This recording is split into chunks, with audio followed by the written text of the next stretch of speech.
नमस्कार है मित्राणी। आप सबका एक बार फिर से हार्दिक स्वागत है हमारे यूट्यूब चैनल संस्कृत स्पर्श में। आई होप आप सब स्वस्थ होंगे और मस्त होंगे। मैं उम्मीद करती हूँ कि मेरी वीडियोस आपके लिए हेल्पफुल हैं और आपको पसंद आ रही हैं। ठीक है, देखिए जो हमारी वीडियोस हैं ये बिल्कुल छोटी छोटी वीडियोस हैं, लेकिन आपके लिए बहुत ही ज़्यादा बेनिफिशियल हैं क्योंकि इसके अंदर हमारा कोई भी टाइम वेस्ट नहीं है।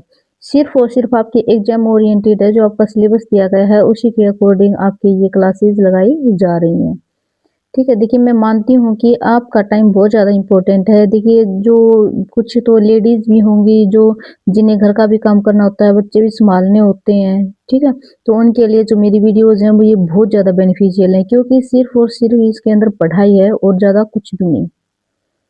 देखिए जो अपना जो व्याकरण वाला पोर्शन है वो तो अपना कंप्लीट हो ही चुका है और हमने जो अपना साहित्य वाला है वो भी हम स्टार्ट कर चुके हैं। इसके अंदर आपका जो रामायण वाला है, महाभारत है, महाकवि कालिदास है और महाकवि भारवी है, ये आपके हो चुके हैं।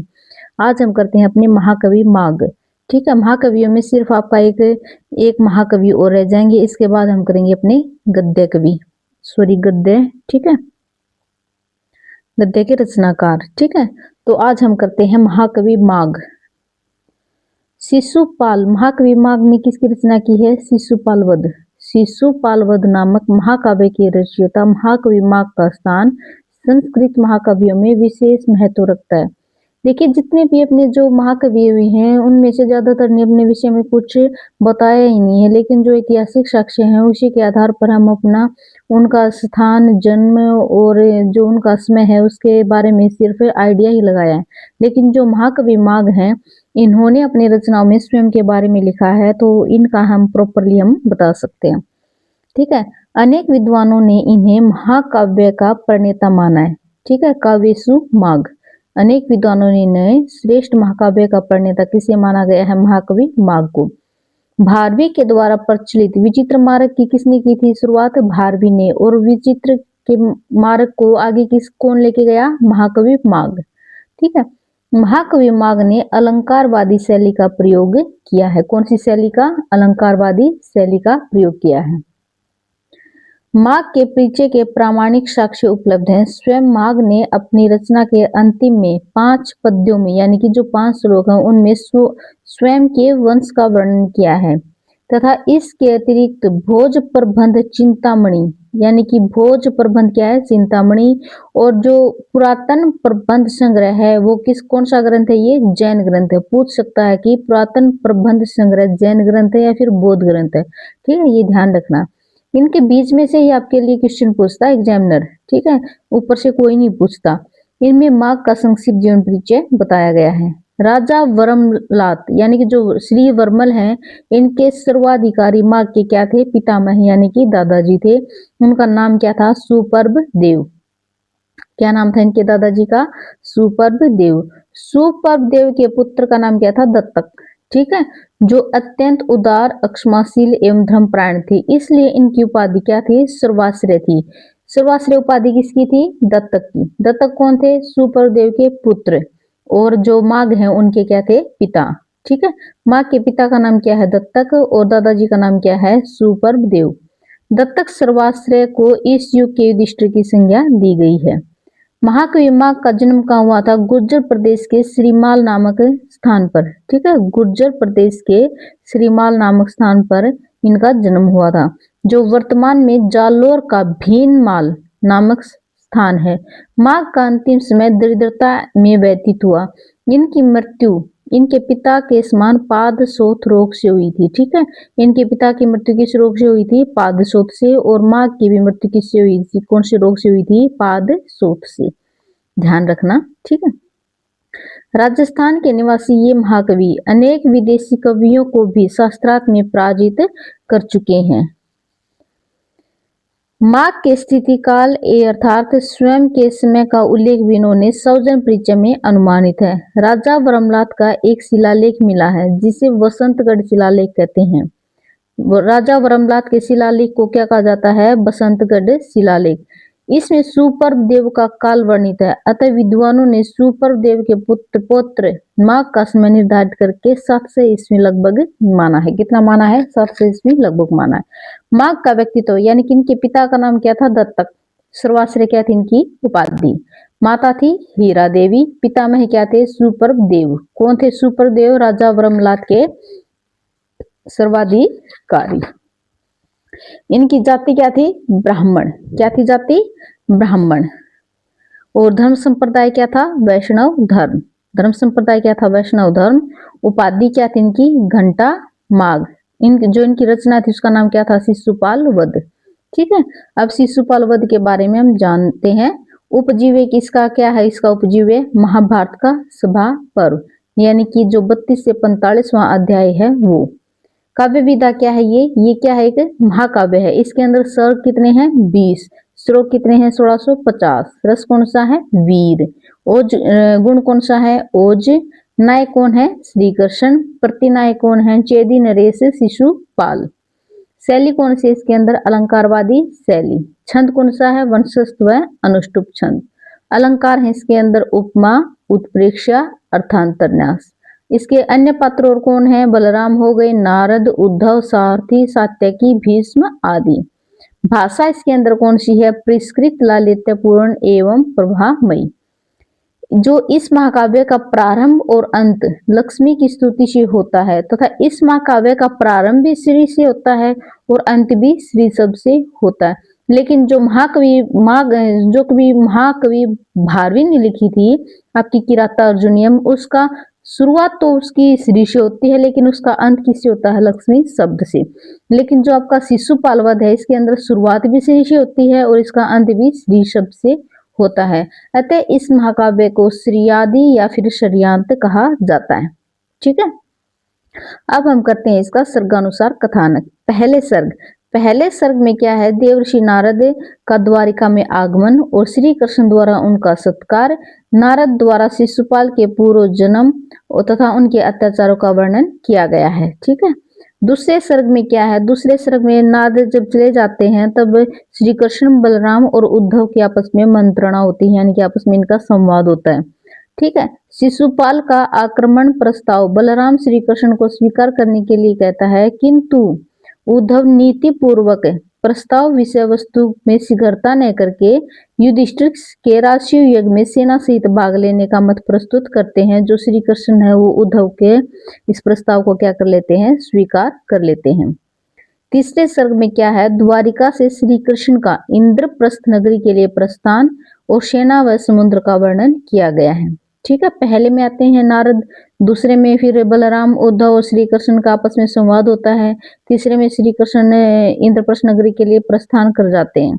चौथे सर्ग में क्या है? जो रास्ते में एक पर्वत पड़ता है उसका नाम क्या है? रेवतक पर्वत। याद रखना, रेवतक पर्वत। पांचवें सर्ग में क्या है? रेवतक पर्वत पर सैन्य स्वीर्त अर्थात सेना के विश्राम का वर्णन किया गया है।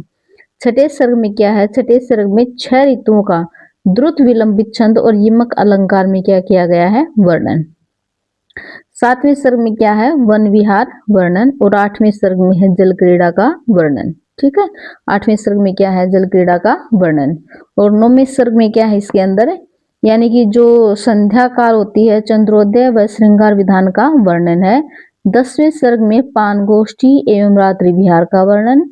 11वें सर्ग में प्रभात वर्णन। 12वें सर्ग में कृष्ण का पुनः प्रस्थान और यमुना नदी का वर्णन। 13वें में क्या है? कृष्ण और पांडवों का मिलना, इंद्रप्रस्थ नगर में प्रवेश तथा दर्शक नारियों की चेष्टाओं का क्या किया गया है? वर्णन। ठीक है, और फिर 14वें सर्ग में क्या है? इस सर्ग में युधिष्ठिर द्वारा राजसूय युग का प्रस्ताव, कृष्ण की पूजा और भीष्म पितामह द्वारा कृष्ण की स्तुति का वर्णन किया गया है। 15वें में क्या है? शिशुपाल क्रोधित हो जाते हैं और उनके पक्ष में राजाओं का युद्ध के लिए सन्नद्ध होना, यानी कि तत्पर होना। 16वें सर्ग में क्या है? शिशुपाल के दूत का नाम क्या था? दारुक। उनका कृष्ण के समक्ष, यानी कि दोहरे शब्दों का यूज करना। ठीक है, यानी कि बोलना कुछ और उसका अर्थ कुछ और निकलना। कृष्ण के सारथी का नाम क्या था? सात्यकी। और शिशुपाल के दूत का नाम क्या था? दारुक। ठीक है, यानी कि कृष्ण के सारथी सात्यकी का उत्तर देना और शिशुपाल के दूत द्वारा शिशुपाल के पराक्रम का पुनः वर्णन करना कौन से में है? 16वें सर्ग में। 17वें सर्ग में क्या है? कृष्ण के पक्ष राजाओं का कोप और सेना की प्रस्तुति व प्रस्थान का वर्णन। 18वें में क्या है? दोनों सेनाओं के बीच में घोर युद्ध होता है। 19वें सर्ग में क्या है, चित्रालंकार से पूर्व पद्यों के द्वारा व्यूह रचना और विचित्र युद्ध का वर्णन। और 20वें सर्ग में क्या है, श्री कृष्ण और शिशुपाल का शस्त्र युद्ध, वाक युद्ध, दिव्य शास्त्र युद्ध। शिशुपाल के अपशब्दों से क्रोधित होकर श्री कृष्ण उचित समय पर सुदर्शन चक्र से शिशुपाल का सिर अलग कर देते हैं, ठीक है। और श्री कृष्ण की क्या हो जाती है, विजय हो जाती है। कुछ विशिष्ट बातें हैं। जो महाकवि माघ की उपाधि कौन सी है, घंटा माघ। और घंटा माघ इनको किसके लिए मिली है, जो सर्ग 4 का जो 20वां श्लोक है उसके अंदर घंटा माघ की उपाधि दी है। क्यों दी है, क्योंकि उन्होंने रेवतक पर्वत को हाथी के समान बताया है और उसके दोनों ओर जो सूर्य और चंद्रमा की उपमा लटकते हुए घंटों से देने के कारण महाकवि माघ को घंटा माघ कहा जाता है, ठीक है। सर्ग 4 के 20वें श्लोक में यह उपाधि दी गई है। इसके अंदर प्रमुख संवाद किस किस के आए हैं, एक तो आया है सात्यकी और दारुक, यानी कि जो दारुक था वो था दूत किसका, शिशुपाल का। और सात्यकी कौन था, सारथी किसका, श्री कृष्ण का, ठीक है। सात्यकी और दारुक का संवाद, नारद कृष्ण संवाद, बलराम उद्धव संवाद। और लास्ट में क्या है आपका, माघे संति त्रयोगुणा, यानी कि आपने एक श्लोक है जो बहुत ही ज्यादा फेमस है, वो आपने कभी ना कभी तो जरूर पढ़ा है। उपमा कालिदास भारवेर्थ गौरवम दंडिनः पदलालितम माघे संति त्रयोगुणा, यानी कि कालिदास की तो क्या है, उपमा, ठीक है। भारवी का क्या है, अर्थ गौरव, और दंडी का क्या है, पदलालित है, ठीक है। अलग सॉरी भाई, वीडियो थोड़ी बीच में बंद हो गई थी। अब शुरू करते हैं हम। उपमा कालिदास से भारवेर्थ गौरवम दंडिनः पदलालितम माघे संति त्रयोगुणा, ठीक है। कालिदास की तो उपमा प्रसिद्ध है, भारवी का अर्थ गौरव प्रसिद्ध है, दंडी का पदलालित प्रसिद्ध है, लेकिन जो माघ है उसके ये तीनों ही प्रसिद्ध है, ठीक है। कविसु कालिदास है, काव्यसु माघ है, यानी कि कवियों में तो कालिदास है और जो महाकाव्य है उनमें कालिदास का एक, ठीक है, उसके अंदर कौन प्रसिद्ध है, माघ, ठीक है। कवियों में तो कालिदास श्रेष्ठ है और महाकाव्यों में महाकवि माघ की रचना शिशुपाल वध प्रसिद्ध है। मेघे माघम गतम वया, अर्थात मेघदूत और महाकवि माघ को पढ़ने से संपूर्ण उम्र व्यतीत हो जाती है। शिशुपाल वध के ग्रंथ के प्रारंभ में श्री कृष्ण की स्तुति और ग्रंथ की स्थापना भी श्री कृष्ण की स्तुति से की गई है। कौन सी ग्रंथ की, शिशुपाल वध की।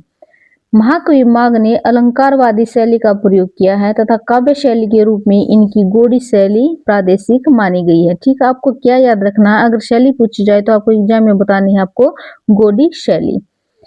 यदि माघ की शैली पूछे तो अलंकारवादी शैली होने के कारण वैदर्भी शैली की अपेक्षा गोडी शैली मान्य होगी। कौन सी शैली मान्य होगी, गोडी शैली, ठीक है। महाकवि माघ के विषय में कहा गया है कि नव सर्ग गते माघे नव शब्दों न विद्यते, अर्थात ये जो महाकवि का महाकाव्य शिशुपाल वध, अगर इसके 9 सर्ग को पढ़ लिया जाए तो उसके बाद में कोई भी नया अवशेष नहीं बचता है, ठीक है। महाकवि माघ ने अपनी संपूर्ण रचना में स्व उपज के आधार पर शब्दों का प्रयोग किया है। इसके लिए प्राचीन कवियों ने इनको कौन से कवि कहा है, आशु कवि। कौन सा कवि कहा है, आशु कवि, ठीक है। जो शिशुपाल वध के ऊपर कुछ टीकाएं भी लिखी गई हैं। कौन सी टीकाएं हैं, एक आपकी सुबोधा टीका किसने लिखी है, भरत मल्ली। सुबोधा टीका किसने लिखी है, भरत मल्लिक ने। संदेह विशोस्ती टीका किसने लिखी है, वल्लभ देव ने। सर्वंक्षा टीका, ये टीका किसने लिखी है, मल्लीनाथ ने, ठीक है, ये ध्यान रखना। शिशुपाल वध महाकाव्य में अर्थांतर न्यास अलंकारों का प्रयोग किया गया है तथा कुछ विशेष सूक्तियों का उल्लेख है। सूक्तियां कौन सी हैं, श्रेयसी केन तृप्यते, यानी कि श्रेयस यानी कि जो कल्याणकारी है कार्य हैं उनसे कौन तृप्त होता है। स्वाभिमानिक धन न मानिने, यानी कि मनुष्य लोगों का एकमात्र धन क्या होता है, स्वाभिमान, ठीक है। ज्ञात सार्वपी खलु एक संदिग्ध कार्य वस्तुनि, अर्थात सार्वभूत तत्व को जानने पर भी जो अकेला व्यक्ति होता है वो अपने कर्तव्य निर्धारण में संशय युक्त रहता ही रहता है। महीयांश प्रकृति मित भाषण, यानी कि जो मनुष्य लोग होते हैं वो मितभाषी होते हैं। सर्वस्वार्थ महीयशे समीहते, यानी कि सभी लोग अपना स्वार्थ देखते हैं। न अन्य गंधम अपि मान भृत सहनते, यानी कि जो मनुष्य लोग होते हैं वे दूसरों की गंध को भी सहन नहीं कर सकते। समय एव करोति बलाबलम, यानी कि जो समय है वही मनुष्य को बलवान और निर्बल का प्रभाव समय ही समझाता है, ठीक है। परिभवो अरिभवो ही सुदुष है, यानी कि किसी शत्रु से उत्पन्न पराजय अत्यधिक क्या होती है, असहनीय होती है। भवती मैत्सु न निष्फल प्रयास, अर्थात महापुरुषों की सेवा करने से कोई भी कार्य निष्फल नहीं होता है। अक्षणे अक्षणे यत्नवताम उपैति तदेव रूपम रमणीयताय, अर्थात प्रत्येक अक्षण में नवीन प्रतीत हो वही सुंदरता का क्या है, स्वरूप है। अक्षत सकल विपक्ष तेज स स्वभाव, यानी कि सभी विपक्षियों को नष्ट करना तेज व पराक्रम का स्वभाव होता है। शास्त्रम ही निश्चित ध्याम कव न सिद्धमेति, यानी कि अर्थात निश्चित बुद्धि वाले व्यक्तियों का शास्त्र सब जगह क्या होता है, सफल होता है। मंदो अपि नाम ने महानवग्रह साध्य, यानी कि बलवान व्यक्ति मूर्ख ही क्यों ना हो लेकिन उसको बलपूर्वक वश में नहीं किया जा सकता। नेक्स्ट आपकी क्रिया संविहारेण विद्या विराधन क्रिया संविहारेण विराध्यंतम अक्षमेत कह, अर्थात बार बार विरोध करने पर कोई भी सहन नहीं कर सकता, अर्थात जो व्यक्ति बार बार अपनी बात से बदलता है उसे कोई सहन नहीं कर सकता। गुहानु अपैतुम प्रणयाद अभीप्सवो भवंती ना पुण्यकृताम मनीषिणा, अर्थात लोग अपुण्य आत्माओं के घर पर प्रेम से नहीं जाना चाहते। ठीक है, तो ये था अपना महाकवि माघ और उसका शिशुपाल वध, उनकी एक रचना है ये। ठीक है, तो आज हमने महाकवि माघ को हमने कंप्लीट कर लिया। देखिए महाकवियों में अपना सिर्फ रहता है महाकवि श्रीहर्ष, इसके बाद जो अपना महाकवि वाला टॉपिक है वो आपका कंप्लीट हो जाएगा। ठीक है, अगर आपको लगता है कि मेरी वीडियोस आपके लिए हेल्पफुल हैं और आपको समझ में आ रही हैं तो प्लीज मेरे चैनल को लाइक शेयर और सब्सक्राइब जरूर कर दीजिए। फिर मिलते हैं कल अपने नेक्स्ट महाकवि के साथ, महाकवि श्रीहर्ष। तब तक के लिए आप सब अपना ध्यान रखना। धन्यवाद।